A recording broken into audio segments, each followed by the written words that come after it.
মসজিদের ভিতরে রামদা, বিদেশি অস্ত্র গচ্ছিত, ইউনূসের প্রাইভেট বাহিনী ঢাকায়। আর এদিকে রাজধানী ঢাকায় সশস্ত্র তাণ্ডবের প্রস্তুতি চলছে। রাজধানী ঢাকায় আবারও অশনি সংকেত। গুলিস্তান, কাকরাইল, মগবাজার, শাহবাগ, টিএসসি ও সেগুন বাগিচায় শীর্ষ জিহাদি নেতারা ইতিমধ্যেই অবস্থান নিয়েছে। হিজবুত তাহরির ইসলামী ছাত্র শিবির এবং এনসিপির নেতৃত্বে এই সন্ত্রাসীরা তৈরি হচ্ছে এক ভয়াবহ সশস্ত্র তাণ্ডবের জন্য। বিভিন্ন সূত্র নিশ্চিত করেছে তাদের হাতে বিদেশি অস্ত্র রয়েছে, যা কয়েকটি মাইক্রোবাস ও কাভার্ড ভ্যানে রাখা হয়েছে। শুক্রবার জুম্মার নামাজের পর ঢাকায় আয়োজিত মিছিলে এসব অস্ত্র প্রদর্শন এবং প্রয়োজনে ব্যবহার করা হবে। আমাদের হাতে একটি ছবি এসেছে, সেই ছবি আপনাদের দেখাচ্ছি, যেখানে ইউনূসের ডান হাত ছাত্রনেতার ঘর থেকে অস্ত্র উদ্ধার করেছে বাংলাদেশি সেনা। দেখুন সেই ভিডিওটি ভালো করে।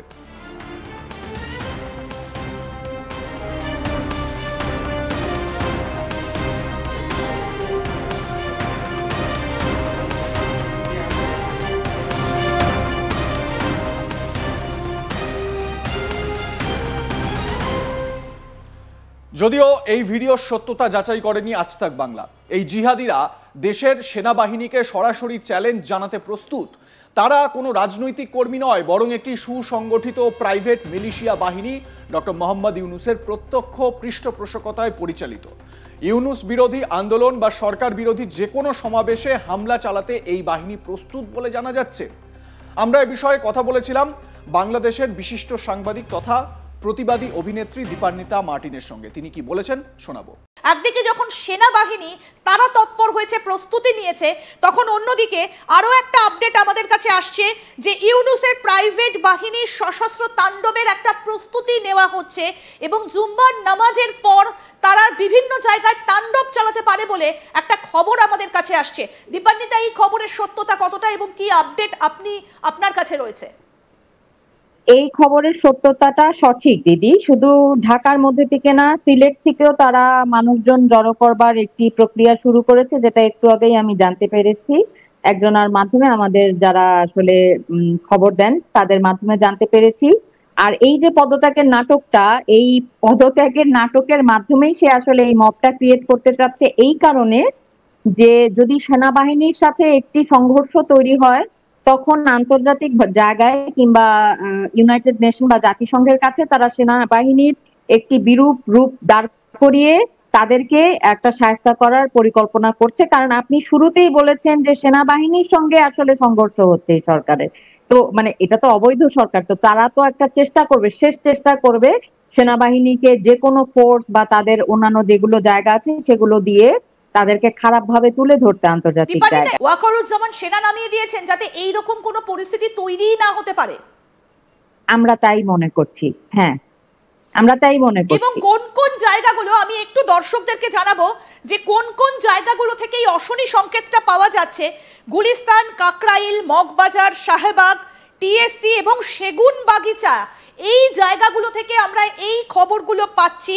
এবং যেটা জানা যাচ্ছে হিজবুত তাহরির ইসলামী ছাত্র শিবির তারা কিন্তু একত্রিত হচ্ছে যে কোনো মুহূর্তে একটা বড় ধরনের কিছু ঘটনা ঘটানোর জন্য। কেন এই ঘটনা ঘটাতে চাইছেন তারা? দীপান্বিতা, আরেকটা বিষয় একটু আপনার কাছে জানতে চাইবো যে গতকাল নাহিদ, মানে যে উপদেষ্টা মণ্ডলীতে থাকা যে ছাত্র নেতা রেজিগনেশন দিয়ে নতুন পার্টি খুলেছিল, সেই নাহিদ আবার কি কালকে মোহাম্মদ ইউনূসের সঙ্গে দেখা করেছে? হ্যাঁ, উনি গতকালকে দেখা করেছে এবং সেই মূলত আজকে বাদজুম্মা মুসল্লিদেরকে আহ্বান জানিয়েছে একটি মব, মানে আপনারা জানেন যে এগুলো মিছিল টিছিল আসলে নয়, এগুলো মব ক্রিয়েট করে তারা, সেটা নিয়ে তারা একটা বড় মব হচ্ছে তারা রাস্তায় বের হবে আর কি। সে দেখা করেছে, এটা সত্য। তবে আমরা যে ভিডিও পেয়েছি সেখানে আমরা দেখেছি যে সে খুবই গোমরা মুখে আসলে সেখানে ঢুকেছে, বেরিয়েছেও খুবই গোমরা মুখে সেখান থেকে আসলে।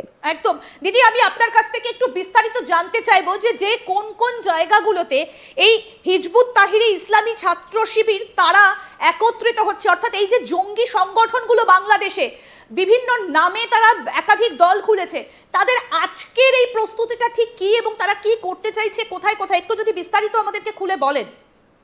দিদি, লোকেশন গুলোর নাম আপনি অলরেডি বলে ফেলেছেন, তবে আমরা জানি যে ঢাকার বিভিন্ন জায়গায় যত সরকারি ভবন আছে সেইগুলো তারা একটা অ্যাটাক করার চিন্তা ভাবনা করছে। এগুলো সবই আসলে আপনি বুঝে নেবেন যে সেনাবাহিনীর সাথে এক ধরনের ওপেন ওয়ার ডিক্লেয়ার করা। এবং বাংলাদেশে আপনাকে আমি একটু আগেই বললাম যে সিলেট থেকে একটি মব তারা কালেক্ট করছে, এবং আমাদের কাছে যেগুলো আসলে এখনো প্রকাশিত নয়, বাংলাদেশের আরো বিভিন্ন জায়গার মধ্যে সরকারি স্থাপনা তাদের হচ্ছে মূলত তাদের টার্গেট, যে সমস্ত জায়গায় তারা একটি জঙ্গি আক্রমণ যদি আপনি বলেন সেগুলো করার ষড়যন্ত্র তাদের রয়েছে। যে কারণে আমি শুরুতেই বললাম যে এই পদত্যাগ একটি পিছনে একটি গোপন ষড়যন্ত্র। এই ষড়যন্ত্রগুলো আসলে এগুলোই যেগুলো এতক্ষণ আমি সর্বোচ্চ চেষ্টা করেছি আপনাদের চ্যানেলের মাধ্যমে তুলে ধরার জন্য, এবং আপনারাও অনেক তথ্য এখানে প্রকাশ করলেন। এটা কখন তারা করতে চাইছেন এবং কিভাবে? এটা আজকেই তাদের করবার পরিকল্পনা রয়েছে, বাদ জুম্মা। আচ্ছা, মানে জুম্মার নামাজের পর তারা এই পরিকল্পনাগুলো সাজিয়েছে। কারা কারা থাকছে তাতে? আমরা যে খবর পাচ্ছি হিজবুত তাহরির থাকছে, ইসলামী ছাত্র শিবির থাকছে, আর কারা থাকছে?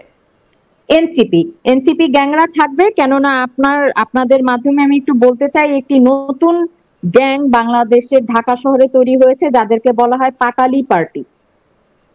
এই পাটালি পার্টি হচ্ছে এনসিপির আরেকটি সাবেক গ্রুপ বলতে পারেন আর কি আপনি। এই এনসিপির গ্যাংদেরই একটি আলাদা হচ্ছে আপনার ক্যাডার গ্যাং। তাদেরই অস্ত্র উদ্ধারের ভিডিও আপনারা দেখেছেন একটু আগে।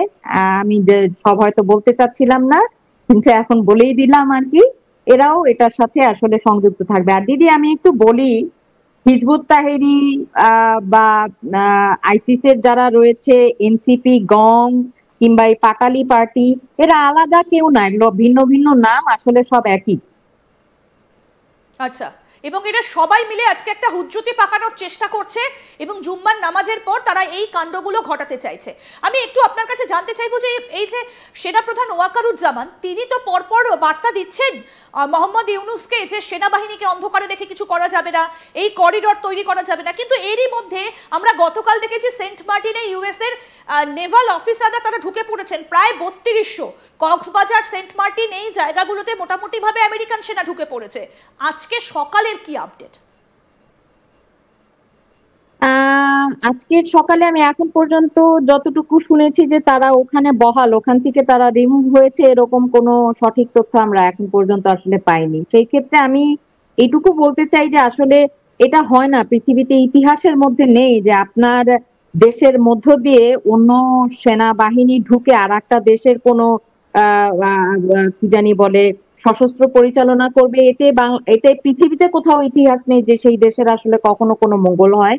সেই ক্ষেত্রে দক্ষিণ এশিয়ার জায়গায় যদি আসলে আমরা চিন্তা করি, আমার মনে হয় যে আমাদের সেনাবাহিনীর হয়তো আসলেই ভারতের সাথে একটি যৌথ আসলে সাহায্য চাইতে হবে। এ বিষয়ে আপনাদের মতামত কি জানাতে ভুলবেন না। দেখতে থাকুন আজ তাক বাংলা। সাবস্ক্রাইব করুন আমাদের ইউটিউব চ্যানেলটি, বেল আইকন প্রেস করুন নোটিফিকেশন পেতে।